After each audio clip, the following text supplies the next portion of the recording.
पाश्चात्यदेशतारिणे जय श्री कृष्ण चैतन्य प्रभु नित्यानंद श्री अद्वैत गदाधर श्रीवासादि गौर भक्त वृंदा हरे कृष्ण कृष्ण कृष्ण हरे हरे हरे राम राम राम हरे हरे। ओम नमो भगवते वासुदेवाय। ओम नमो भगवते वासुदेवाय। ओम नमो भगवते വാസുദേവായ. ഹരേ കൃഷ്ണ. നമ്മൾ വായിക്കുന്നത് ശ്രീമദ് ഭഗവത്ഗീത യഥാരൂപം. ഇസ്കോൺ സ്ഥാപകാചാര്യൻ കൃഷ്ണ കൃപാമൂർത്തി എസി ഭക്തിവേദാന്ത സ്വാമി ശ്രീല പ്രഭുപാദർ വിവർത്തനവും ഭാവാർത്ഥവും നൽകിയിട്ടുള്ള ഭഗവത്ഗീത യഥാരൂപമാണ് നമ്മളിവിടെ വായിക്കുന്നത്. ഇപ്പോൾ 12ാമത്തെ അധ്യായം ഭക്തിയോഗം വായിച്ചുകൊണ്ടിരിക്കുന്നു. കഴിഞ്ഞ ദിവസത്തിൽ നമ്മൾ 12ാമത്തെ ശ്ലോകം വരെ വായിച്ചു. അപ്പോൾ ആ ഭാഗങ്ങളിൽ വ്യത്യസ്ത നിലവാരത്തിലുള്ള ഭക്തിയെക്കുറിച്ച് ഭഗവാൻ പറഞ്ഞിട്ടുണ്ടായിരുന്നു. ഒരു ഭക്തന് ഏതെല്ലാം നിലവാരത്തിലുള്ള ഭക്തിയിലേക്ക് പ്രവേശിക്കാം എന്ന് ഭഗവാൻ പറഞ്ഞിട്ടുണ്ടായിരുന്നു. ഏറ്റവും ഉന്നതമായിട്ടുള്ള തലം മുതൽ ഏറ്റവും താഴ്ന്ന തലം വരെ ഭഗവാൻ വിശദീകരിച്ച് പറഞ്ഞു തന്നു. ഏറ്റവും ഉന്നതമായിട്ടുള്ള തലത്തിൽ നമ്മൾ ഭഗവാനെ കുറിച്ച് എപ്പോഴും ചിന്തിച്ച് കൊണ്ട് ഭഗവാന്റെ സേവനം ചെയ്തുകൊണ്ടിരിക്കുന്നു. സ്വാഭാവികമായിട്ട് ഭഗവാന്റെ സേവനം ചെയ്യുന്നതാണ് ഏറ്റവും ഉന്നതമായിട്ടുള്ള നിലവാരം. അതിൻ്റെ താഴെ നിയന്ത്രണങ്ങൾ അനുസരിച്ചുകൊണ്ട് ഭഗവാന്റെ ഭക്തിയുത സേവനം ഒരു സാധന എന്നുള്ള നിലയിൽ നമ്മൾ ചെയ്യുന്നു.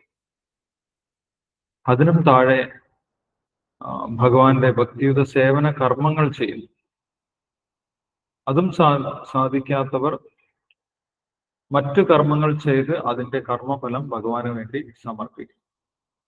ഇനി അതൊന്നും സാധിക്കാത്തവർ ജ്ഞാനാഭ്യാസത്തിലൂടെ, ജ്ഞാനം നേടുന്നതിലൂടെ, പുണ്യകർമ്മങ്ങൾ ചെയ്യുന്നതിലൂടെ മനഃശുദ്ധി വന്ന് ഭഗവാനിൽ വിശ്വാസം വന്ന് പിന്നീട് സാധനാ ഭക്തിയിലേക്ക് പ്രവേശിക്കുകയാണ് ചെയ്യുന്നത്. അപ്പോൾ ഒരു ഭക്തൻ ആ വ്യക്തിയുടെ മനസ്സിന്റെ നിലവാരം അനുസരിച്ച് തനിക്ക് യോജിച്ച ഒരു നിലവാരത്തിലുള്ള ഭക്തി ആ വ്യക്തിക്ക് സ്വീകരിക്കാൻ സാധിക്കും എന്നിവിടെ ഭഗവാൻ നമ്മൾക്ക് പറഞ്ഞു തരുന്നുണ്ട്. അപ്പോൾ ഭക്തി എന്ന് പറയുന്നത് ഒരൊറ്റ നിലവാരത്തിലുള്ളതല്ല, അതിന് വ്യത്യസ്തമായിട്ടുള്ള നിലവാരമുണ്ട്. ഭക്തിയുത സേവനം തന്നെ വ്യത്യസ്ത നിലവാരത്തിലുണ്ട് എന്നിവിടെ ഭഗവാൻ പറയുന്നുണ്ട്. അതിൽ നമ്മൾക്ക് യോജിച്ച നിലവാരത്തിലേക്ക് നമ്മൾക്ക് പ്രവേശിക്കാൻ സാധിക്കും. പിന്നീട് അവിടെ നിന്ന് നമ്മൾക്ക് ക്രമേണ പടിപടിയായിട്ട് ഉയരാനും സാധിക്കും എന്നാണ് നമുക്ക് മനസ്സിലാക്കാൻ സാധിക്കുന്നത്. അപ്പോൾ ആ ഒരു ഭാഗമാണ് കഴിഞ്ഞ ദിവസത്തിൽ നമ്മൾ വായിച്ചത്. ഇന്ന് നമ്മൾ വായിക്കുന്നത് ഭക്തിയോഗത്തിലെ 13ാമത്തെ ശ്ലോകം മുതലാണ്. ഇനിയുള്ള ശ്ലോകങ്ങളിൽ ഭഗവാൻ ഭക്തന്മാരെ കുറിച്ചാണ് പറയുന്നത്. ഭക്തന്മാരുടെ സ്വഭാവ സവിശേഷതകളെ കുറിച്ചാണ് ഭഗവാൻ പറയുന്നത്. എങ്ങനെയുള്ള ഭക്തന്മാരെയാണ് തനിക്ക് ഏറ്റവും ഇഷ്ടപ്പെടുന്നത്, എങ്ങനെയുള്ള ഭക്തന്മാരെയാണ് എനിക്ക് ഇഷ്ടം എന്ന് ഭഗവാനോടെ പ്രഖ്യാപിക്കുന്നുണ്ട്. അത് നമുക്ക് നോക്കാം. ഇവിടെ ആദ്യത്തെ ശ്ലോകം 13, 14 ശ്ലോകങ്ങൾ ആദ്യം നമുക്ക് വായിക്കാം. അദ്വേഷ്ടാ സർവഭൂതാനാം മൈത്ര കരുണയേവ ച നിർമ്മമോ നിരഹങ്കാര സമ ദുഃഖ സുഖാക്ഷമീ സന്തുഷ്ട സതതം യോഗി യഥാത്മാ ദൃഢനിശ്ചയഃ മയ്യർപ്പിത മനോബുദ്ധിർ യോ മദ്ഭക്ത സമേ പ്രിയഃ. ഭഗവാൻ ഇഷ്ടപ്പെട്ട ഭക്തന്മാരുടെ സ്വഭാവങ്ങൾ വിവരിച്ചിട്ടുണ്ട്. അത് എന്തൊക്കെയാണെന്ന് നമുക്ക് നോക്കാം. അത് വിവർത്തനം ഭാവാർത്ഥം വായിച്ചോളൂ, അതിനുശേഷം നമുക്ക് ഡിസ്കസ് ചെയ്യാം. ഹരേ കൃഷ്ണ പ്രഭു. സഞ്ജീവനി മാതാജി വായിച്ചോ. ഹരേ കൃഷ്ണ. ഓം നമോ ഭഗവതേ വാസുദേവായ. ഓം നമോ ഭഗവതേ വാസുദേവായ.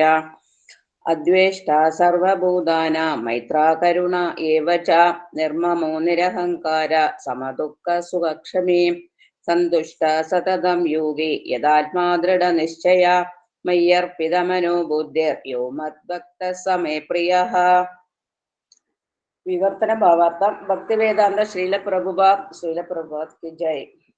മാത്സര്യം കൂടാതെ സർവ്വ ജീവസത്തകൾക്കും സുഹൃത്തായി ഒന്നിലും അവകാശബോധവും മിഥ്യാഹങ്കാരവുമില്ലാതെ സുഖദുഃഖങ്ങളിൽ സമനില കൈക്കൊണ്ട് ക്ഷമാശാലിയായും സദാ സംതൃപ്തനായും നിയന്ത്രിതാത്മാവായും മനസ്സും ബുദ്ധിയും എന്നിൽ ഉറപ്പിച്ച് ദൃഢനിശ്ചയത്തോടെ ഭക്തിയുത സേവനമനുഷ്ഠിക്കുന്ന എന്റെ ഭക്തൻ എനിക്ക് ഏറ്റവും പ്രിയങ്കരനാണ്. ഭാവാർത്ഥം. വിശുദ്ധമായ ഭക്തിയുത സേവനം എന്ന വിഷയത്തിൽ ഒരു ഭക്തന്റെ അതീന്ദ്രിയ ഗുണങ്ങളെ വിവരിക്കുകയാണ് ഇവിടെ കൃഷ്ണൻ. ഒരു വിശുദ്ധ ഭക്തൻ ഏതു പരിതസ്ഥിതിയിലും അസ്വസ്ഥനാവില്ല, ആരിലും ഈർഷ്യാലുമാവില്ല. അയാൾക്ക് തന്റെ ശത്രുവിനോട് വൈരമില്ല. ഞാൻ മുമ്പ് ചെയ്തിട്ടുള്ള തെറ്റുകൾ കൊണ്ടാവണം അയാൾക്ക് എന്നോട് വൈരമുണ്ടായത്. അതുകൊണ്ട് എതിർക്കുന്നതുമില്ല, പൊറുക്കുന്നതാണ് ഇവിടെ ഉത്തമം എന്ന് അയാൾ ഓർക്കും. ശ്രീമദ് ഭാഗവത്തിൽ 10.14.8 ഇങ്ങനെ പറയുന്നു: തത്തേ അനുകമ്പാം സുസമീക്ഷമാണോ ബുദ്ധാന ഏവാത്മകൃതം വിഭാഗം. ഭക്തന് ഏതെങ്കിലും ദുഃഖമോ കുഴപ്പമോ നേരിടുമ്പോൾ ഭഗവാൻ തന്നോട് കരുണ കാണിച്ചു എന്നായിരിക്കും അയാൾ ഓർക്കുന്നത്. ഞാൻ ചെയ്തുപോയ തെറ്റുകൾ ഓർക്കുമ്പോൾ ഇതിനേക്കാൾ എത്രയധികം ക്ലേശങ്ങളാണ് എനിക്ക് നേരിടേണ്ടത്. ഭഗവത് കാരുണ്യത്താൽ എനിക്ക് കിട്ടിയ ശിക്ഷ എത്രയോ തുച്ഛമാണ്. കിട്ടേണ്ടുന്ന എല്ലാ ശിക്ഷയും എനിക്ക് കിട്ടാത്തത് ഭഗവാന്റെ കാരുണ്യം കൊണ്ട് തന്നെ. ഇങ്ങനെ ചിന്തിച്ച് എത്ര കടുത്ത ക്ലേശങ്ങൾ നേരിടുമ്പോഴും ഭക്തൻ ശാന്തനും സ്വസ്ഥനുമായിരിക്കും. ശത്രുക്കളോട് പോലും കനിവ് പുലർത്തുകയും ചെയ്യും. ശരീരത്തിന് സഹിക്കേണ്ടി വരുന്ന ക്ലേശങ്ങൾക്കും വേദനകൾക്കും പ്രാധാന്യം കൊടുക്കുന്നില്ല എന്നാണ് നിർമ്മ എന്ന വാക്കുകൊണ്ട് സൂചിപ്പിക്കുന്നത്. ഭക്തൻ ശരീരത്തെ താനായോ കരുതുന്നില്ല. ഈ ഭൗതിക ദേഹമല്ല താനെന്ന് അയാൾക്കറിയാം. അതുകൊണ്ട് അയാൾക്ക് മിഥ്യാഹങ്കാരം ഉണ്ടാവാൻ വയ്യ. അങ്ങനെ സുഖദുഃഖങ്ങളിൽ സമനില പുലർത്തുന്നു. ക്ഷമാശാലിയായ ഭക്തൻ ഭഗവത് കാരുണ്യത്താൽ എന്ത് കൈവരുന്നുണ്ടോ അതുകൊണ്ട് സംതൃപ്തനാണ്. വളരെ പ്രയാസപ്പെട്ട് എന്തെങ്കിലും നേടാൻ ശ്രമിക്കാറില്ലാത്തതുകൊണ്ട് അയാൾ സദാ സന്തുഷ്ടനായിരിക്കുന്നു. ആധ്യാത്മിക ഗുരുവിൽ നിന്ന് ലഭിച്ച ഉപദേശങ്ങളിൽ ഉറച്ചു നിൽക്കുന്നത് കൊണ്ട് ഒരു തികഞ്ഞ യോഗിയുമാണ് അയാൾ. ഇന്ദ്രിയങ്ങളെ നിയന്ത്രിക്കുന്നത് കൊണ്ട് ദൃഢനിശ്ചയമുള്ളവനുമാണ്. മിഥ്യാവാദങ്ങൾക്ക് അയാളെ സ്വാധീനിക്കാനാവില്ല. എന്തുകൊണ്ടെന്നാൽ ഭക്തിപൂർവകമായ സേവനത്തിൽ ഉറച്ച അദ്ദേഹത്തെ ആർക്കും വ്യതിചലിപ്പിക്കാൻ പറ്റില്ല. സനാതനായ പ്രഭു കൃഷ്ണനാണെന്ന് ഭക്തന് പൂർണ്ണബോധമുണ്ട്. അതിനാൽ അയാളെ ആർക്കും അസ്വസ്ഥനാക്കാൻ സാധിക്കില്ല താനും. ഈ ഗുണവിശേഷങ്ങളെല്ലാം അയാളുടെ മനോബുദ്ധികളെ ഭഗവാനിൽ സ്ഥിരീകരിക്കാൻ സഹായിക്കുന്നു. ഈ നിലവാരത്തിലുള്ള ഭക്തിയുത സേവനം അസുലഭമാണ് എന്നതിൽ സംശയമില്ല. ഭക്തിയുത സേവനത്തിന് വേണ്ടുന്ന എല്ലാ വിധിപൂർവക നിബന്ധനകളും അനുസരിക്കുന്നത് കൊണ്ട് മാത്രം ഭക്തൻ ആ നില കൈവരിക്കുന്നു. കൂടാതെ അങ്ങനെയുള്ള ഭക്തൻ തനിക്ക് ഏറ്റവും പ്രിയപ്പെട്ടവനാണെന്ന് കൃഷ്ണൻ തന്നെ പറഞ്ഞിരിക്കുന്നു. തികഞ്ഞ കൃഷ്ണാവബോധത്തോടെ ചെയ്യുന്ന സകല കർമ്മങ്ങളിലും ഭഗവാൻ എപ്പോഴും സന്തുഷ്ടനാണ്. ഹരേ കൃഷ്ണ. ഹരേ കൃഷ്ണ പ്രഭു. ഹരേ കൃഷ്ണ. Thank you Sanjeevani Mataji. ഹരേ കൃഷ്ണ. ഭഗവാനിൽ പൂർണ്ണ വിശ്വാസമുള്ള ഒരു ഭക്തന്റെ ലക്ഷണങ്ങളാണ് വിവരിക്കുന്നത്. എന്തൊക്കെയാണ് എന്ന് ശ്ലോകത്തിൽ പറഞ്ഞതിന്റെ വിശദീകരണം ഭാവാർത്ഥത്തിൽ ശീലപ്രഭുപാദർ ഓരോ വാക്കിന്റെയും വിശദീകരണം കൊടുത്തിട്ടുണ്ട്. അദ്വേഷ്ട സർവഭൂതാന മൈത്രകരുണയെ വച്ച നിർമ്മമോ നിരഹങ്കാര സമദുഃഖ സുഖക്ഷമി. അപ്പോൾ ആദ്യത്തെ കാര്യം പറയുന്നത് ഒരു ഭക്തൻ എപ്പോഴും സ്വസ്ഥമായിട്ടുള്ള മനസ്സോട് കൂടിയിട്ടുള്ള ഒരു വ്യക്തിയാണ്. ഭക്തൻ അസ്വസ്ഥനല്ല എന്നാണ് പറയുന്നത്. ഭക്തന്റെ മനസ്സ് ഒരിക്കലും ഡിസ്റ്റർബ്ഡ് ആവുന്നില്ല. സ്വസ്ഥമായിട്ടുള്ള മനസ്സിന്റെ ഉടമസ്ഥനാണ് ഭക്തൻ എന്ന് പറയുന്നത്. അപ്പൊ ഭഗവാനിൽ പൂർണ്ണ വിശ്വാസമുള്ളത് കൊണ്ട് ഭക്തന്റെ മനസ്സ് എപ്പോഴും സ്വസ്ഥമായിരിക്കും. ഭഗവാൻ തന്നെ സംരക്ഷിക്കും. ഭഗവാന്റെ സംരക്ഷണം എനിക്കുണ്ട്, അതുകൊണ്ട് ആ ഭക്തന് ഭയമില്ല. ആ ഭക്തന്റെ മനസ്സെപ്പോഴും സമത്വത്തിൽ നിൽക്കുന്നതായിരിക്കും. സമത്വം യോഗ ഉച്ചതേ എന്ന് ഭഗവാൻ പറയുന്നുണ്ട്. അപ്പം മെന്റൽ ഡിസ്റ്റർബൻസ് ഇല്ലാത്ത ഒരു വ്യക്തിയാണ് ഭക്തൻ. കാരണം എന്താണ്? അദ്ദേഹം ഭഗവാനിൽ പൂർണ്ണമായിട്ട് വിശ്വസിച്ചാണ് മുന്നോട്ട് പോകുന്നത്. ഏത് സാഹചര്യത്തിലും ഭഗവാൻ എന്നെ സംരക്ഷിക്കും എന്ന് ഉറച്ച വിശ്വാസം ഉള്ളത് കൊണ്ട് ആ ഭക്തന് ഭയവുമില്ല, ആ ഭക്തന്റെ മനസ്സ് അസ്വസ്ഥമാകുന്നുമില്ല. ആ ഒരു കാര്യമാണ് ഇവിടെ ആദ്യം പറയുന്നത്. ഒരു വിശുദ്ധ ഭക്തൻ ഏത് പരിതസ്ഥിതിയിലും അസ്വസ്ഥനാകുന്നില്ല. അതാണ് ഭക്തന്റെ ഒരു പ്രധാന ലക്ഷണം പറയുന്നത്. ഇപ്പൊ ഭഗവാനിൽ ഉറച്ച വിശ്വാസം ഇല്ലാത്തത് കൊണ്ടാണ് നമ്മുടെ മനസ്സ് എപ്പോഴും ഡിസ്റ്റർബ്ഡ് ആകുന്നത്. എന്നെ രക്ഷിക്കാൻ ആരുമില്ല, എന്റെ കാര്യങ്ങൾ നോക്കാൻ ആരുമില്ല എന്ന് പറഞ്ഞിട്ട് നമ്മുടെ മനസ്സ് ഡിസ്റ്റർബ്ഡ് ആകും. പക്ഷെ നമ്മൾക്ക് ആരുമില്ലെങ്കിലും ഭഗവാനുണ്ട്, ഭഗവാൻ എന്റെ സംരക്ഷണത്തിനുണ്ട്, എന്റെ കൂടെ തന്നെയുണ്ട്, എന്റെ എല്ലാ കാര്യങ്ങളും ഭഗവാൻ അറിയുന്നുണ്ട്, എന്റെ എല്ലാ കാര്യങ്ങളും ഭഗവാൻ നോക്കുന്നുണ്ട് എന്നുള്ള ഒരു വിശ്വാസം നമുക്ക് വന്നു കഴിഞ്ഞാൽ പിന്നെ അസ്വസ്ഥതയുടെ ആവശ്യമില്ല. ഭഗവാനുമായിട്ട് നേരിട്ട് ബന്ധമുണ്ടാകും. അങ്ങനെയുള്ള വ്യക്തിക്ക് മറ്റുള്ളവരോട് യാതൊരു ശത്രുതയുമില്ല. അതാണ് ആദ്യത്തെ വാക്ക്. അദ്വേഷ്ട സർവഭൂതാന. ഒരു ജീവജാലങ്ങളോടും അദ്ദേഹത്തിന് യാതൊരു ശത്രുതയുമില്ല. കാരണം എന്താണ്? മറ്റുള്ളവരല്ല എന്റെ കാര്യങ്ങൾ നിയന്ത്രിക്കുന്നത്, അത് ഭഗവാനാണ് എന്ന് പൂർണ്ണമായിട്ടും അദ്ദേഹത്തിന് ഉറപ്പുണ്ട്. ആരോടും ശത്രുത കാണിച്ചിട്ട് പ്രത്യേകിച്ച് പ്രയോജനമൊന്നുമില്ല. തന്റെ കൂടെ ഭഗവാൻ ഉണ്ട്. ഇനി അഥവാ ആരെങ്കിലും തന്നോട് ശത്രുത കാണിക്കുകയാണെങ്കിൽ ഭക്തൻ ആരോടും ഒരു ശത്രുതയുമില്ല. അല്ലെ? യുധിഷ്ഠിര മഹാരാജാവിന്റെ ഒരു പേരാണ് അജാതശത്രു. കാരണം യുധിഷ്ഠിര മഹാരാജാവിന് ആരോടും ഒരു ശത്രുതയുമില്ല. അദ്ദേഹം ഭഗവാന്റെ ഭക്തനായി ഭഗവാനിൽ പൂർണ്ണമായിട്ടും വിശ്വസിച്ച് ധാർമ്മികമായിട്ടുള്ള രീതിയിൽ മുന്നോട്ട് പോകുന്ന വ്യക്തിയായിരുന്നു യുധിഷ്ഠിര മഹാരാജാവ്. യുധിഷ്ഠിര മഹാരാജാവിന് ആരോടും ശത്രുതയില്ല.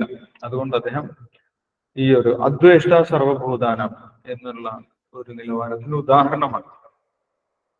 പക്ഷേ പലപ്പോഴും ഭക്തൻ ആരോടും ശത്രുതയില്ലെങ്കിലും മറ്റുള്ളവർക്ക് ചിലപ്പോൾ ഭക്തനോട് ശത്രുതയുണ്ടാകാം.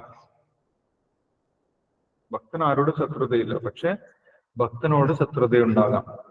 അങ്ങനെ ശത്രുത കാണിക്കുന്ന വ്യക്തികളോട് ഭക്തൻ എന്താണ് വിചാരിക്കുന്നത്, എന്താണ് കരുതുന്നത് എന്നാണ് ഇവിടെ പറയുന്നത്. അത് അവരോട് ഞാൻ എന്തോ ചെയ്തിട്ടുണ്ടാവും പൂർവ്വജന്മത്തിൽ, അല്ലാതെ എങ്ങനെ വരികയില്ല. അവരോട് ഞാൻ പൂർവ്വജന്മത്തിൽ എന്തോ തെറ്റ് ചെയ്തു, അതുകൊണ്ടാണ് ഈ ജന്മത്തിൽ അവർ വന്ന് എന്നെ ബുദ്ധിമുട്ടിക്കുന്നത്. അതുകൊണ്ട് ഇനിയും ശത്രുത വർദ്ധിപ്പിക്കാതെ ഈ വ്യക്തിയോട് ക്ഷമിക്കുന്നതാണ് നല്ലത് എന്ന് വിചാരിച്ച് ഭക്തൻ അടങ്ങിയിരിക്കും. അതുകൊണ്ട് അദ്ദേഹത്തിന്റെ മനസ്സ് അസ്വസ്ഥമാകുന്നില്ല. അതാണ് ആദ്യത്തെ കാര്യം ഭഗവാൻ പറയുന്നത്. അദ്വേഷ്ട സർവഭൂതാന. ഒരു ജീവജാലങ്ങളോടും അദ്ദേഹത്തിന് യാതൊരു ശത്രുതയുമില്ല. അദ്ദേഹത്തിനോട് ആരെങ്കിലും ശത്രുത കാണിച്ചാൽ തന്നെ അത് പൂർവ്വജന്മത്തിൽ താൻ ചെയ്തിട്ടുള്ള കർമ്മഫലത്തിന്റെ കർമ്മഫലമാണ് എന്ന വ്യക്തിക്ക് അറിയാം. അദ്വേഷ്ട സർവഭൂതാന മൈത്രകരുണ ഏവച. അദ്ദേഹം എല്ലാവരോടും സുഹൃത്ത് ഭാവത്തിലാണ് പെരുമാറുന്നത്. എല്ലാവരോടും അദ്ദേഹത്തിന് കാരുണ്യമുണ്ട്. എങ്ങനെയാണ് അദ്ദേഹം കാരുണ്യം കാണിക്കുന്നത്? എല്ലാവർക്കും ഭഗവാനെ കുറിച്ച് പറഞ്ഞു കൊടുക്കും. ഭഗവാനെ കുറിച്ച് പറഞ്ഞു കൊടുത്താലേ അവർക്ക് രക്ഷയുള്ളൂ എന്നറിയാം. പ്രഹ്ലാദ മഹാരാജാവൊക്കെ ചെറുപ്പം മുതലേ ചുറ്റുപാടുമുള്ള കുട്ടികളൊക്കെ അസുരന്മാരാണെങ്കിൽ പോലും അവർക്കൊക്കെ പറഞ്ഞു കൊടുത്തു ഭഗവാനെ കുറിച്ച്. കൗമാരെ ആചരതി പ്രജ്ഞോ ധർമാൻ ഭാഗവതാനിഹ. നിങ്ങൾ കുട്ടികൾ തന്നെ ഈ ഭാഗവത ധർമ്മം പഠിക്കണം, ചെറുപ്പത്തിൽ തന്നെ പഠിക്കണം എന്ന് അവരോടുള്ള കാരുണ്യം കൊണ്ടാണ് പറഞ്ഞു കൊടുക്കുന്നത്. വീട്ടിൽ അറിഞ്ഞാൽ അച്ഛൻ ഉപദ്രവിക്കും എന്നെല്ലാം അറിയാം, അല്ലെങ്കിൽ അധ്യാപകർ അറിഞ്ഞു കഴിഞ്ഞാൽ ഉപദ്രവിക്കും എന്നെല്ലാം അറിയാം. എന്നാലും മറ്റുള്ളവരോടുള്ള കാരുണ്യം കൊണ്ട് അവർ ഭഗവാനെ കുറിച്ചുള്ള കാര്യങ്ങൾ പ്രഹ്ലാദ മഹാരാജാവ് പറഞ്ഞു കൊടുത്തു. അതാണ് കാരുണ്യം. എല്ലാവർക്കും ഭഗവാനെ കുറിച്ചുള്ള സന്ദേശം എത്തിക്കുക എന്നുള്ളതാണ് യഥാർത്ഥ കാരുണ്യം. നിർമ്മമോ നിരഹങ്കാര സമദുഃഖ സുഖക്ഷമി. നിർമ്മമൻ എന്താണെന്ന് ശ്രീല പ്രഭാകർ പറയുന്നുണ്ട്. ഞാൻ ഈ ശരീരമാണ് എന്നുള്ള വിചാരത്തിൽ നിന്ന് മുക്തി നേടിയവനാണ് നിർമ്മമൻ. ഞാൻ ഈ ശരീരമാണ് എന്ന് വിചാരിച്ച് ജീവിക്കുന്നില്ല. പിന്നെന്താണ് വിചാരിക്കുന്നത്? ഞാൻ ഭഗവാന്റെ സേവകനാണ്. ഈ ശരീരത്തിലാണെങ്കിലും ഈ ശരീരത്തിലല്ലെങ്കിലും എല്ലായ്പ്പോഴും ഞാൻ ഭഗവാന്റെ സേവകനാണ് എന്നുള്ള നിലവാരത്തിലാണ് നിർമ്മമത ഉണ്ടാകുന്നത്. നിർമ്മമോ നിരഹങ്കാരം, അതുകൊണ്ട് തന്നെ മിഥ്യാഹങ്കാരവുമില്ല എന്ന് പറയാം. ഞാൻ ഈ ശരീരമാണ് എന്ന് വിചാരിക്കുന്നത് കൊണ്ടാണ് മിഥ്യാഹങ്കാരം, തെറ്റായിട്ടുള്ള അഹങ്കാരം ഉണ്ടാകുന്നത്. സമദുഃഖ സുഖക്ഷമി, സുഖത്തിലും ദുഃഖത്തിലും ഒരേപോലെ ഇരിക്കാൻ സാധിക്കുന്ന വ്യക്തിയാണ് ക്ഷമിക്കുന്നവനാണ് എന്ന് പറയുന്നത്. ക്ഷമാശീലമുള്ളവനാണ് ഭഗവാന്റെ ഭക്തൻ എന്ന് പറയുന്നത്. സന്തുഷ്ട സതതം യോഗി യഥാത്മാ ദൃഢനിശ്ചയം, അദ്ദേഹം തൃപ്തനാണ്. തൃപ്തി ഭക്തന്റെ ഒരു വലിയ ഗുണമാണ്. എന്താണോ കിട്ടുന്നത് അത് ഭഗവാന്റെ അനുഗ്രഹം കൊണ്ട് കിട്ടിയതാണ്. അതുകൊണ്ട് ആരോടും മത്സരമില്ല. അവൻ എന്റെ സ്വത്ത് എടുത്തു അതെടുത്തു എന്ന് പറഞ്ഞിട്ട് മത്സരമില്ല. ഭഗവാന്റെ അനുഗ്രഹം കൊണ്ട് കിട്ടിയതാണ് എന്ന് വിചാരിച്ച് അദ്ദേഹം തൃപ്തനാണ്, സന്തുഷ്ടനാണ്. അങ്ങനെ മാത്രമേ ഒരു വ്യക്തിക്ക് തൃപ്തനാകാൻ സാധിക്കുള്ളൂ. ഭഗവാന്റെ അനുഗ്രഹം കൊണ്ട് ലഭിച്ചു എന്ന് വിചാരിച്ച് അദ്ദേഹം തൃപ്തനാകും. അതുകൊണ്ട് അദ്ദേഹം എപ്പോഴും സന്തുഷ്ടനാണ്. അതുകൊണ്ട് അദ്ദേഹം വലിയ വലിയ നേട്ടങ്ങൾക്ക് വേണ്ടി, ഭൗതിക നേട്ടങ്ങൾക്ക് വേണ്ടി സമയം കളയുന്നില്ല എന്നാണ് പറയാം. സന്തുഷ്ട സതതം യോഗി, അദ്ദേഹം യോഗി ആണ് എന്ന് പറയാം. എങ്ങനെയാണ് യോഗിയാകുന്നത്? എന്താണോ ഭഗവാന് വേണ്ടിയുള്ള സേവനം ഗുരു പറഞ്ഞിട്ടുള്ളത് അത് അതേപടി അനുസരിക്കുന്ന വ്യക്തിയാണ്. അങ്ങനെയാണ് ഒരു വ്യക്തി യോഗിയാകുന്നത്. ഗുരുവിന്റെ നിർദ്ദേശം അനുസരിക്കുന്നതിലൂടെയാണ് ഒരു വ്യക്തി യോഗിയാകുന്നത് എന്ന് ശ്രീല പ്രഭാകർ വിശദീകരിക്കുന്നുണ്ട്. സന്തുഷ്ട സതതം യോഗി യഥാത്മാ ദൃഢനിശ്ചയം, ഒരു ഭക്തൻ ദൃഢനിശ്ചയമുള്ളവനുമാണ് എന്ന് പറയുന്നത്. മറ്റുള്ളവർ പറയുന്നതിനനുസരിച്ച് പ്രവർത്തിക്കുന്നവനല്ല. എന്താണോ ശാസ്ത്രം പറയുന്നത്, എന്താണോ ഗുരു പറയുന്നത് അതിനനുസരിച്ചിട്ടാണ് ഒരു ഭക്തൻ പ്രവർത്തിക്കുക. അതിന് ദൃഢനിശ്ചയം ആവശ്യമാണ്, അല്ലെ? ദൃഢനിശ്ചയം ഇല്ലെങ്കിൽ ആരെങ്കിലും എന്തെങ്കിലുമൊക്കെ പറഞ്ഞു കഴിഞ്ഞാൽ നമ്മുടെ തീരുമാനം നമ്മൾ മാറ്റിമറിക്കും. പക്ഷെ ഭക്തൻ ഒരിക്കലും തീരുമാനം മാറ്റുന്നില്ല. കാരണം എന്താണ്? മയ്യർപ്പിത മനോബുദ്ധിർ, ആ ഭക്തന്റെ മനസ്സും ബുദ്ധിയും ആർക്ക് സമർപ്പിച്ചു കഴിഞ്ഞു? ഭഗവാന് സമർപ്പിച്ചു കഴിഞ്ഞു. അതുകൊണ്ട് അദ്ദേഹം ചെയ്യുന്ന പ്രവൃത്തി മുഴുവൻ ഭഗവാന് വേണ്ടിയായിരിക്കും. ഭഗവാനെ തൃപ്തിപ്പെടുത്തുന്ന രീതിയിലുള്ള പ്രവർത്തനം മാത്രമേ ചെയ്യുകയുള്ളൂ എന്ന് അദ്ദേഹം ദൃഢമായിട്ട് നിശ്ചയം എടുത്തിട്ടുള്ള വ്യക്തിയാണ്. ആ ദൃഢനിശ്ചയം എടുക്കണമെങ്കിൽ ഇന്ദ്രിയ നിയന്ത്രണം ആവശ്യമാണ് എന്നിവിടെ ശ്രീല പ്രഭാകർ വിശദീകരിക്കുന്നുണ്ട്. ഇന്ദ്രിയ നിയന്ത്രണമുള്ള ഒരു വ്യക്തിക്ക് മാത്രമേ ദൃഢനിശ്ചയത്തോടുകൂടി, അഭിപ്രായം മാറ്റാതെ ഉറച്ച തീരുമാനത്തോടുകൂടി പ്രവർത്തിക്കാൻ സാധിക്കുകയുള്ളൂ. ഇന്ദ്രിയ നിയന്ത്രണം ഇല്ലെങ്കിൽ നമ്മളോട് ആരെങ്കിലും എന്തെങ്കിലുമൊക്കെ പറഞ്ഞു കഴിഞ്ഞാൽ പിന്നെ നമ്മൾ അത് ശരിയായിരിക്കും, അല്ലെങ്കിൽ ഇത് ശരിയായിരിക്കും എന്നൊക്കെ പറഞ്ഞ് നമുക്ക് ഒരു ഉറച്ച തീരുമാനത്തിൽ നിൽക്കാൻ സാധിക്കില്ല. നമ്മുടെ തീരുമാനം മാറി മാറി. അപ്പൊ അതിന് ഇന്ദ്രിയ നിയന്ത്രണം ആവശ്യമാണ്. ഒരു ഭക്തൻ ഇന്ദ്രിയ നിയന്ത്രണം പാലിക്കുന്നത് കൊണ്ട് ഉറച്ച തീരുമാനത്തിൽ നിൽക്കാൻ സാധിക്കും. ഞാൻ ഭഗവാന്റെ സേവനം ചെയ്യും, അല്ലെങ്കിൽ ഇത് തന്നെയാണ് ശരിയായിട്ടുള്ള വഴി എന്ന് പറഞ്ഞ് ഉറച്ചു നിൽക്കാൻ ആർക്ക് സാധിക്കും? ഭക്തന് സാധിക്കും. എങ്ങനെയാണ് സാധിക്കുന്നത്? അദ്ദേഹം ഇന്ദ്രിയ നിയന്ത്രണം ചെയ്യുന്നുണ്ട്. ഇന്ദ്രിയങ്ങളെ തോന്നിയ പോലെ വിടുന്നില്ല. ഇന്ദ്രിയങ്ങളെ നിയന്ത്രിക്കുന്നതിന് ആവശ്യമായിട്ടുള്ള നിയമങ്ങളൊക്കെ പാലിക്കുന്നു. അങ്ങനെയുള്ള ഒരു വ്യക്തിയാണ് ഭഗവാന്റെ ഭക്തൻ എന്ന് പറയുന്നത്. യോ മദ്ഭക്ത സമയപ്രിയ, അങ്ങനെയുള്ള ഒരു ഭക്തൻ എനിക്ക് വളരെ പ്രിയങ്കരനാണ് എന്ന് ഭഗവാൻ പറയും. അപ്പൊ ഭഗവാന്റെ ഭക്തനായിട്ടിരിക്കുക എന്ന് പറയുന്നത് അത്ര ഈസി ആയിട്ടുള്ള കാര്യമല്ല, അല്ല, അത് വലിയൊരു കാര്യമാണ്. വലിയ പരിശീലനം ആവശ്യമുള്ള ഒരു കാര്യമാണ് ഭഗവാന്റെ ഭക്തനാവുക. നമ്മൾ സാധാരണ വിചാരിക്കുന്നത് അമ്പലത്തിൽ പോയി കഴിഞ്ഞാൽ അല്ലെങ്കിൽ കുറി തൊട്ട് കഴിഞ്ഞാൽ ഭഗവാന്റെ ഭക്തനായി എന്നാണ് നമ്മൾ വിചാരിക്കുന്നത്. പക്ഷെ ഭഗവാൻ ഇവിടെ പറയുന്നു, എങ്ങനെയുള്ള ഒരാളാണ് എൻ്റെ ഭക്തൻ, എങ്ങനെയുള്ള ഒരു വ്യക്തിയാണ് എനിക്ക് കൂടുതൽ ഇഷ്ടം എന്ന് ഭഗവാൻ ഇവിടെ പറയുന്നുണ്ട്. അതിൽ അമ്പലത്തിൽ പോകുന്ന കാര്യമോ കുറി തൊടുന്ന കാര്യമോ ഒന്നുമല്ല ഭഗവാൻ പറയുന്നത്. ആ വ്യക്തിയുടെ സ്വഭാവമാണ് ഭഗവാൻ പറയുന്നത്, അല്ലെ? അദ്വേഷ്ട സർവഭൂതാനാം മൈത്രകരുണയവച നിർമ്മമോ നിരഹങ്കാര സമദുഃഖ സുഖക്ഷമി. സാധാരണഗതിയിൽ ഇതൊക്കെ പാലിക്കുക എന്ന് പറഞ്ഞു കഴിഞ്ഞാൽ അത്ര ഈസി അല്ല, അല്ലെ? അദ്വേഷ്ട സർവഭൂതാനം, ആരെങ്കിലും നമ്മളോട് ദേഷ്യം പിടിച്ചു കഴിഞ്ഞാൽ നമ്മൾ അതിനേക്കാൾ ദേഷ്യം പിടിക്കും സാധാരണഗതിയിൽ. അദ്വേഷ്ട സർവഭൂതാനാം മൈത്രകരുണയവച നിർമ്മമോ നിരഹങ്കാര സമദുഃഖ സുഖക്ഷൻ. വായിക്കാൻ നമുക്ക് വളരെ ഈസിയാണ്, പക്ഷെ പ്രാക്ടീസ് ചെയ്യാൻ വളരെ ബുദ്ധിമുട്ടുമാണ്. അത് ശീലപ്രഭാതർ പറയുന്നുണ്ട്, ഇത് വളരെ ഉയർന്ന നിലവാരമാണ് എന്ന് പറയുന്നുണ്ട്. ഈ നിലവാരത്തിലുള്ള ഭക്തിയുഗ സേവനം അസുലഭമാണ്. അത്ര ഈസി ആയിട്ട് നമുക്ക് കാണാൻ സാധിക്കില്ല. ഇങ്ങനെയുള്ള ഭക്തന്മാരെ ഒന്നും നമുക്ക് അത്ര ഈസി ആയിട്ട് ഇന്നത്തെ കാലത്ത് പ്രത്യേകിച്ചും കലിയുഗത്തിൽ കാണാൻ സാധിക്കുന്നില്ല. പക്ഷേ നമ്മൾക്കും ആ ഒരു സ്റ്റേജിലേക്ക് എത്താൻ സാധിക്കുമെന്നാണ് ശീലപ്രഭാതർ പറയുന്നത്. എങ്ങനെയാണ്? ഭക്തി ചെയ്യേണ്ട അതിന്റെ നിബന്ധനകളൊക്കെ അനുസരിച്ച് കഴിഞ്ഞാൽ ക്രമേണ നമ്മുടെ ബോധവും ഉയരും, നമ്മുടെ മനസ്സിലും നിയന്ത്രണം ഉണ്ടാകും, നമ്മുടെ ഇന്ദ്രിയങ്ങൾ നിയന്ത്രിക്കപ്പെടും, അതേപോലെ നമ്മൾക്ക് ഉയർന്ന സ്വഭാവങ്ങൾ ഉണ്ടാകും എന്ന് പറയും.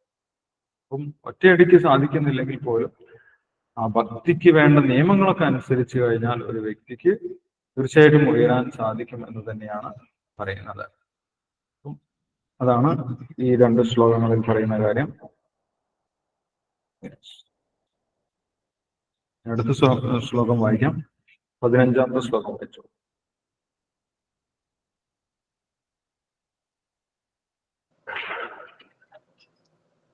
ഹരേ കൃഷ്ണ. യെസ്, വായിച്ചോളാം. അത് ഓം നമോ ഭഗവതേ വാസുദേവായ. ഓം നമോ ഭഗവതേ വാസുദേവായ. ഓം നമോ ഭഗവതേ വാസുദേവായ. യസ്മാന്യോദിജതേ ലോകോ ലോകാനോദിജതേ ചയഃ ഹർഷാമർഷഭയോദ്യോഗൈർ മുക്തോയ സ ച മേ പ്രിയഃ. വിവർത്തനം. ആരാലാണോ ആർക്കും ബുദ്ധിമുട്ടുകളൊന്നുമില്ലാത്തത്, ആരാണോ ഏതൊരുവനാലും അസ്വസ്ഥനായി തീരാത്തത്, സുഖദുഃഖങ്ങളിലും ഭയോത്കണ്ഠകളിലും സമചിത്തനായിരിക്കുന്നവൻ ആരാണോ, അങ്ങനെയുള്ള എൻ്റെ ഭക്തൻ എനിക്ക് വളരെ പ്രിയപ്പെട്ടവനാണ്. ഭാവാർത്ഥം. ഭക്തന്റെ ഗുണവിശേഷങ്ങളിൽ ചിലത് വീണ്ടും വിവരിക്കുന്നു. ഒരു ഭക്തനിൽ നിന്ന് ആർക്കും ആശങ്കയ്ക്കോ ഭയത്തിനോ അസന്തുഷ്ടിക്കോ ഇടയില്ല. അയാൾ ആർക്കും യാതൊരുവിധ ബുദ്ധിമുട്ടുകളും ഉണ്ടാക്കുകയില്ല. ഏവരോടും കനിവുള്ള അയാൾ മറ്റുള്ളവർക്ക് ഉദ്യോഗകരമായ പ്രവൃത്തിയൊന്നും ചെയ്യുകയില്ല. അതേസമയം തന്നെ വിഷമിപ്പിക്കുന്ന വിധത്തിൽ മറ്റുള്ളവർ പെരുമാറിയാൽ അയാളിൽ ഒരു കുലുക്കവും കാണുകയുമില്ല. ഭഗവത് കരുണ മൂലം ബാഹ്യങ്ങളായ അസ്വാസ്ഥ്യങ്ങളിലൊന്നും ക്ഷോഭിക്കാതിരിക്കാനുള്ള ശിക്ഷണം അയാൾക്ക് കിട്ടിയിട്ടുണ്ട്. ഭക്തൻ എപ്പോഴും കൃഷ്ണാവബോധത്തിൽ മുഴുകി ഭക്തിയുത സേവനത്തിൽ ഏർപ്പെട്ടുകൊണ്ടിരിക്കും. അതുകൊണ്ട് ഭൗതിക പരിതസ്ഥിതികൾ അയാളെ ബാധിക്കുകയില്ല. പൊതുവെ ഭൗതികതാ തൽപരനായ വ്യക്തി ഇന്ദ്രിയങ്ങൾക്കും ശരീരത്തിനും സുഖപ്രദങ്ങളായ അനുഭവങ്ങളിൽ സന്തുഷ്ടി കൊള്ളും. പക്ഷേ മറ്റുള്ളവർ അത്തരം സുഖങ്ങൾ അനുഭവിക്കുകയും തനിക്കവ കൈവരാതിരിക്കുകയും ചെയ്യുമ്പോൾ അയാൾ ദുഃഖിക്കുന്നു. അയാൾക്ക് അസൂയ തോന്നുന്നു. ഒരു ശത്രു തന്നോട് പകരം വീട്ടുമെന്നോർക്കുമ്പോൾ അയാൾ ഭയാക്രാന്തനാവുന്നു. തന്റെ ഏതെങ്കിലും പ്രവർത്തനം വിജയത്തിലെത്തുന്നില്ലെങ്കിൽ വിഷണ്ണനാകുന്നു. ഇത്തരം അസ്വാസ്ഥ്യങ്ങൾക്കതീതനായി വർത്തിക്കുന്ന ഭക്തൻ കൃഷ്ണന് ഏറ്റവും പ്രിയപ്പെട്ടവനത്രേ. ഹരേ കൃഷ്ണ. ഹരേ കൃഷ്ണ പ്രഭുജി. ഹരേ കൃഷ്ണ. ഹരേ കൃഷ്ണ. Thank you. ധന്യവാദ. ഹരേ കൃഷ്ണ. ഭഗവാൻ തുടർന്ന് പറയുന്നു, യസ്മാന്നോ ഉദ്ദിജതേ ലോകോ ലോകാൻ ന ഉദ്ദിജതേ ചയഃ ഹർഷാമർഷ ഭയോദ്വേഗേ മുക്തോ യ സ ച മേ പ്രിയഃ. ഒരു വ്യക്തി ആരാലും ഭയപ്പെടുന്നില്ല, ആ വ്യക്തിയെ ആരും ഭയപ്പെടുന്നുമില്ല എന്നത്. ഇപ്പൊ ഭക്തൻ ഒരിക്കലും വിചാരിക്കുന്നില്ല എന്നെ എല്ലാവരും ഭയപ്പെടണം. സാധാരണ ഭൗതിക രീതിയിൽ ഭൗതിക ചിന്താഗതിയുള്ളവർ വിചാരിക്കും എല്ലാവരും എന്നെ ഭയപ്പെടണം, എല്ലാവരും ഞാൻ പറയുന്നത് അനുസരിച്ച് ജീവിക്കണം. അതാണ് ഭൗതികമായിട്ടുള്ള ഒരു ചിന്താഗതി, അല്ലെ? എല്ലാവരും എൻ്റെ നിയന്ത്രണത്തിന് കീഴിൽ വരണം. അങ്ങനെയാണ് ഭൗതിക രീതിയിലുള്ള മനസ്സിൽ ചിന്തിക്കുന്നത്. എല്ലാവരും ഞാൻ പറയുന്നത് അനുസരിക്കണം, ഞാൻ പറയുന്നത് പോലെ കേൾക്കണം, അതുകൊണ്ട് എല്ലാവർക്കും എന്നോട് ബഹുമാനം ഉണ്ടായിരിക്കണം, എല്ലാവരും എന്നെ ഭയക്കണം എന്നാണ് സാധാരണഗതിയിൽ വിചാരിക്കുന്നത്. പക്ഷെ ഭക്തൻ ഒരിക്കലും അങ്ങനെ വിചാരിക്കുന്നില്ല. അതുകൊണ്ട് ഭക്തനെ ആരും ഭയക്കുന്നുമില്ല. ഭക്തന് ഒരിക്കലും ഒരു വ്യക്തിക്ക് സമൂഹത്തിന് ഭയപ്പെടേണ്ട ആവശ്യമില്ല. സമൂഹത്തിനെ നിയന്ത്രിക്കുന്ന കാര്യങ്ങളൊന്നും ഭക്തൻ ചെയ്യുന്നില്ല എന്നാണ് പറയുന്നത്. പിന്നീട് എന്താണ് പറയുന്നത്? ലോകത്തിനെയും ആ ഭക്തൻ ഭയപ്പെടുന്നില്ല. ലോകത്തിലുള്ള ആളുകള്, ചുറ്റുപാടുമുള്ള ആളുകൾ എന്തെങ്കിലും ആ ഭക്തനെ ഭീഷണിപ്പെടുത്തുന്ന രീതിയിൽ എന്തെങ്കിലും പ്രവർത്തിച്ചു കഴിഞ്ഞാലും ആ ഭക്തന് യാതൊരു അസ്വസ്ഥതയുമില്ല. കാരണം എന്താണ്? എന്തൊക്കെ സംഭവിച്ചു കഴിഞ്ഞാലും അതെല്ലാം ഭഗവാന്റെ അറിവോടുകൂടിയേ സംഭവിക്കുകയുള്ളൂ എന്ന് ഭക്തൻ ഉറച്ച വിശ്വാസമാണ്. അല്ലെ? തന്നെ രക്ഷിക്കാൻ ഭഗവാൻ തീരുമാനിച്ചിട്ടുണ്ടെങ്കിൽ ആർക്കും തന്നെ ഒന്നും ചെയ്യാൻ സാധിക്കില്ല എന്ന് ഭക്തന് ഉറപ്പുണ്ട്. ഇനി ഭഗവാൻ തന്നെ ഇല്ലാതാക്കാൻ തീരുമാനിച്ചു കഴിഞ്ഞാൽ ആർക്കും തന്നെ രക്ഷിക്കാൻ സാധിക്കുകയില്ല എന്നും ഭക്തൻ വിചാരിക്കുന്നു. അപ്പോൾ പിന്നെ മറ്റാരെയും ഭക്തന് ഭയക്കേണ്ട യാതൊരു ആവശ്യമില്ല. ഭഗവാൻ തന്നെ രക്ഷിക്കാൻ വിചാരിച്ചിട്ടുണ്ടെങ്കിൽ ആർക്കും എന്നെ ഒന്നും ചെയ്യാൻ സാധിക്കില്ല. അതുകൊണ്ട് ഞാൻ ആരെയും ഭയപ്പെടേണ്ട ആവശ്യമില്ല. ആരെങ്കിലും എന്തെങ്കിലും പറഞ്ഞു എന്ന് വെച്ച് അല്ലെങ്കിൽ ഭീഷണിപ്പെടുത്തി എന്ന് വിചാരിച്ച് താൻ ഭയപ്പെടേണ്ട ആവശ്യമില്ല. ഭഗവാൻ തന്നെ സംരക്ഷിക്കും എന്നുള്ള ഒരു ഉറച്ച വിശ്വാസം ആ ഭക്തനുണ്ട്. അതുകൊണ്ട് ആരെയും ഭക്തന് ഭയവുമില്ല എന്ന് പറയും. തന്നെ എല്ലാവരും ഭയപ്പെടണമെന്ന് ഭക്തൻ വിചാരിക്കുന്നുമില്ല. സമൂഹത്തിൽ എല്ലാവരും എന്നെ ഭയപ്പെടണം, അങ്ങനെ ഭക്തൻ വിചാരിക്കുന്നില്ല. ഭക്തൻ ആരെയും ഭയവുമില്ല എന്ന് പറയും. ഹർഷാമർഷ ഭയോദ്വേഗേർ മുക്തോ യസച്ചമേ പ്രിയ. ഹർഷം അമർഷം ഇത് ഭൗതിക മനസ്സിന്റെ ഒരു സ്വഭാവമാണ്. ചില സമയത്ത് വലിയ സന്തോഷമുണ്ടാകും, ചില സമയത്ത് വലിയ വിദ്വേഷമുണ്ടാകും, ചില സമയത്ത് വലിയ ദേഷ്യമുണ്ടാകും, അമർഷമുണ്ടാകും. അല്ലെ? അതെന്തുകൊണ്ടാണ് മാറി മാറി സംഭവിക്കുന്നത് എന്നിവിടെ ശ്രീല പ്രഭുപാദർ പറയുന്നുണ്ട്. കാരണം ഇന്ദ്രിയ സുഖത്തിൽ നിന്നാണ് താൽക്കാലികമായിട്ടുള്ള സന്തോഷമുണ്ടാകും, ഹർഷമുണ്ടാകും.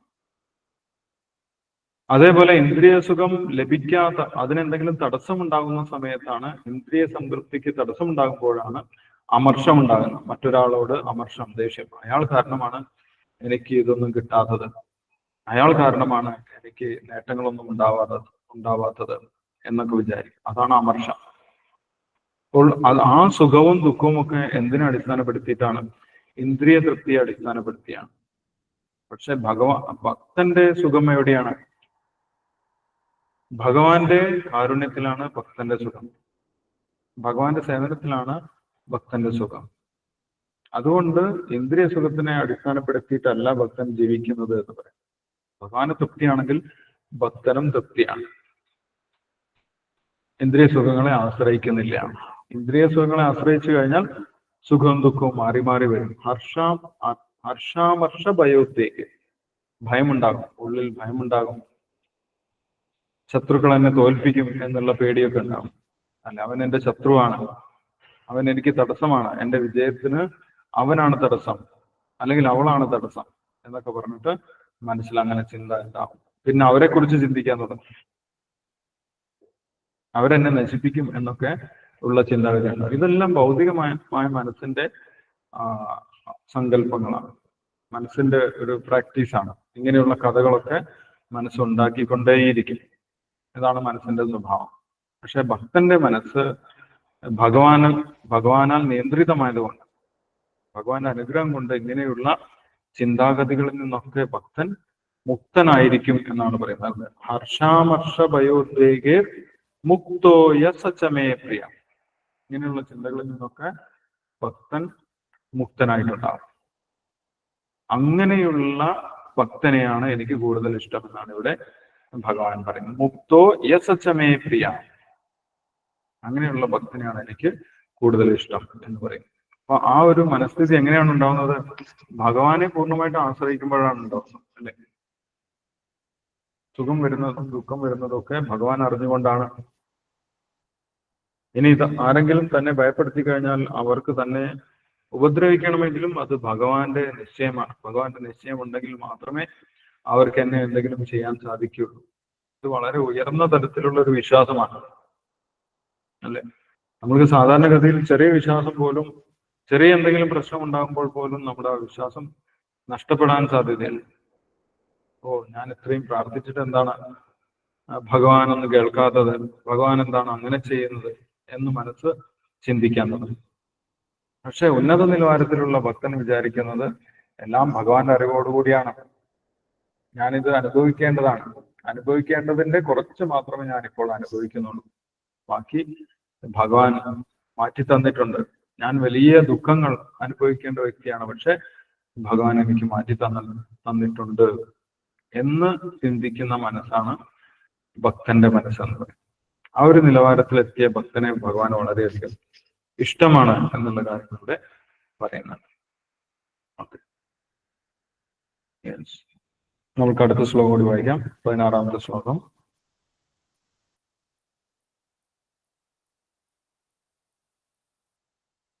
വായിക്കട്ടെ.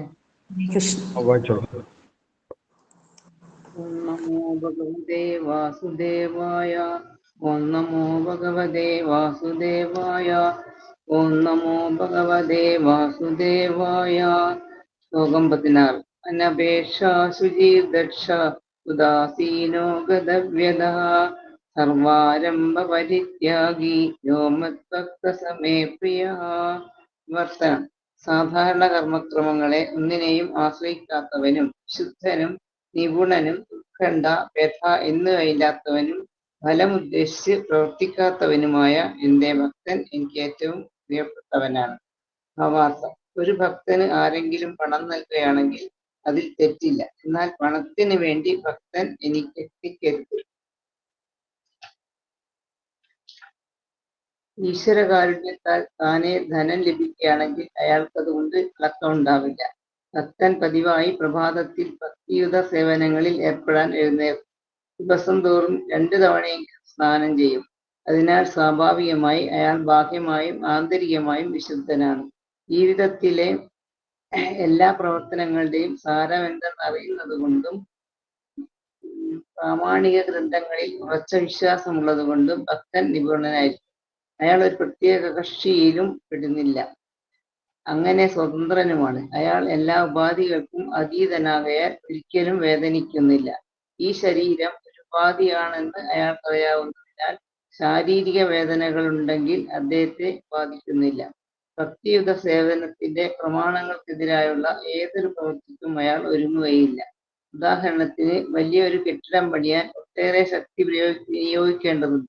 തന്റേതായ ഭക്തിയുത സേവനത്തിന്റെ പുരോഗതിക്കുതകുന്നതല്ലെങ്കിൽ അത്തരം പ്രവൃത്തി അയാൾ ഏറ്റെടുക്കുകയില്ല. കൃഷ്ണന് വേണ്ടി ഒരു ക്ഷേത്രം പണിയിക്കാനും തത്സംബന്ധമായി ഏത് ക്ലേശവും സഹിക്കാനും ഒരുങ്ങിയേക്കാം, പക്ഷെ സ്വന്തം ബന്ധുക്കൾക്ക് വേണ്ടി മന്ദിരം നിർമ്മിക്കുകയില്ല. ഹരേ കൃഷ്ണ, ഹരേ കൃഷ്ണ. ഹരേ കൃഷ്ണ. Thank you Radhamataji. ഹരേ കൃഷ്ണ. എന്താണ് ഭഗവാൻ പറയുന്നത്? അനപേക്ഷ ശുചിർ ദക്ഷ ഉദാസീനോ ഗതവ്യദഃ സർവാരംഭ പരിത്യാഗി യോ മദ്ഭക്ത സമയപ്രിയ. അനപേക്ഷ, ആരെയും ആശ്രയിച്ചു നിൽക്കാത്തവനാണ് ഭക്തൻ എന്ന് പറയുന്നത്. എന്തുകൊണ്ടാണ് ഭക്തൻ ആരെയും ആശ്രയിക്കേണ്ടാത്ത അവസ്ഥ വരുന്നത്? കാരണം ഭക്തൻ ഭഗവാനെ ആശ്രയിക്കുന്നുണ്ട്. ഭഗവാനെയാണ് ഭക്തൻ ആശ്രയിക്കുന്നത്. ഭഗവാനെ പൂർണ്ണമായിട്ടും ആശ്രയിക്കുന്നത് കൊണ്ട് ഭഗവാൻ അവന്റെ കാര്യങ്ങൾ നോക്കുന്നുണ്ട്. അതുകൊണ്ട് മറ്റുള്ളവരെ ആശ്രയിക്കേണ്ട ആവശ്യം ഭക്തൻ ഉണ്ടാവുകയില്ല എന്ന് പറയും. ശുചി എന്ന് പറയുന്നത്, ശുചി എന്ന് പറഞ്ഞു കഴിഞ്ഞാൽ ഭക്തൻ വിശുദ്ധനാണ്, ശുദ്ധനാണ് എന്ന് പറയും. അകത്തും പുറത്തും ശുദ്ധിയുള്ളവനാണ് ഭക്തൻ. എങ്ങനെയാണ് അകത്തും പുറത്തും ശുദ്ധിയുള്ളവനാകുന്നത് എന്ന് ശ്രീല പ്രഭുപാദർ വിശദീകരിക്കുന്നുണ്ട്. അകത്ത് ശുദ്ധനാകുന്നതിന് ഭഗവാനെ സ്മരിച്ചാൽ മതി. എപ്പോഴും ഭഗവാനെ സ്മരിച്ചു കഴിഞ്ഞാൽ അകത്ത് ശുദ്ധി ഉണ്ടാകും, അല്ലെങ്കിൽ ഭഗവാന്റെ നാമം ജപിച്ചു കഴിഞ്ഞാൽ ശുദ്ധി ഉണ്ടാകും. പുറത്തെങ്ങനെയാണ് ശുദ്ധി ഉണ്ടാകുന്നത്? കുളിച്ചു കഴിഞ്ഞാൽ ശുദ്ധി ഉണ്ടാകും. അല്ലെ, സ്നാനകർമ്മത്തിലൂടെ പുറത്തും ശരീരത്തിലും ശുദ്ധി ഉണ്ടാകും. എങ്ങനെ അകത്തും പുറത്തും ശുദ്ധിയുള്ളവനാണ് ഭക്തൻ എന്ന് പറയും.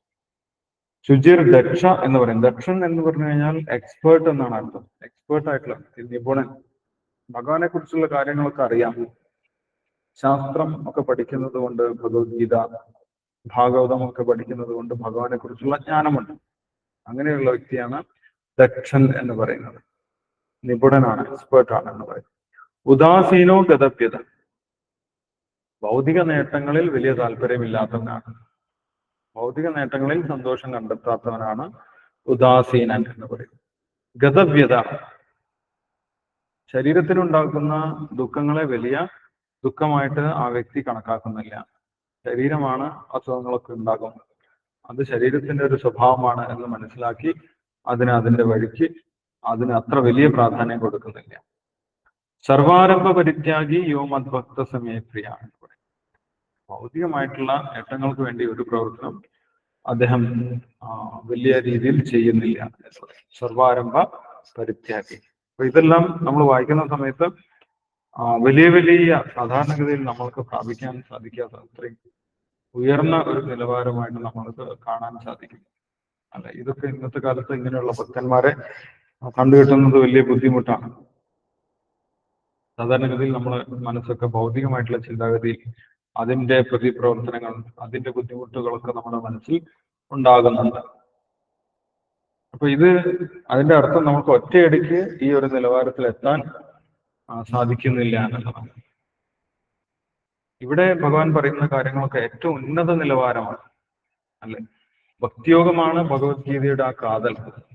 അതിൽ ഭഗവാൻ ഇഷ്ടപ്പെടുന്ന ഏറ്റവും ഉന്നതരായിട്ടുള്ള ഭക്തരുടെ സ്വഭാവ സവിശേഷതകളാണ് ഭഗവാൻ ഇവിടെ പറയുന്നത്. അപ്പൊ നമ്മളെ സംബന്ധിച്ചിടത്തോളം ഇത് വലിയൊരു ക്രൈറ്റീരിയ ആണ്. പക്ഷേ ഉയർന്ന തലത്തിൽ എത്തുന്ന സമയത്ത് ഈ ഗുണങ്ങളൊക്കെ, സ്വഭാവ സവിശേഷതകളൊക്കെ നമ്മളിലും കുറേശ്ശെയായിട്ട് വരാൻ തുടങ്ങും. ഭഗവാന്റെ അനുഗ്രഹം കൊണ്ട് നമുക്കും ഇന്ദ്രിയ നിയന്ത്രണം ഉണ്ടാകും, സമാധാനം ഉണ്ടാകും, മറ്റുള്ളവരോടുള്ള ദേഷ്യമൊക്കെ കുറയും. ഇങ്ങനെ നമ്മൾക്ക് തന്നെ പ്രത്യക്ഷത്തിൽ മനസ്സിലാക്കാൻ സാധിക്കും. ഭഗവാന്റെ ഭക്തിയിലേക്ക് വരുന്നതിന്റെ മുന്നേ എൻ്റെ മനസ്സ് ഇങ്ങനെയൊന്നും ആയിരുന്നില്ല, അതിലൊരുപാട് മാറ്റം ഉണ്ടായിട്ടുണ്ട് എന്നുള്ള കാര്യമൊക്കെ നമ്മൾക്ക് പ്രത്യക്ഷത്തിൽ മനസ്സിലാക്കാൻ സാധിക്കും. ഭഗവാൻ ഇവിടെ പറയുന്നത് അതിന്റെ ഏറ്റവും ഉയർന്ന നിലവാരമാണ്. അതിന് ഈ ഒരു നിലവാരത്തിൽ എത്താൻ സഹായിക്കുന്നതാണ് ബാക്കിയുള്ള ഉപദേശങ്ങളൊക്കെ. ഭഗവത്ഗീതയിലെ മറ്റ് നിർദ്ദേശങ്ങളൊക്കെ ഈ ഒരു നിലവാരത്തിൽ എത്താൻ നമ്മളെ സഹായിക്കുന്നതാണ്.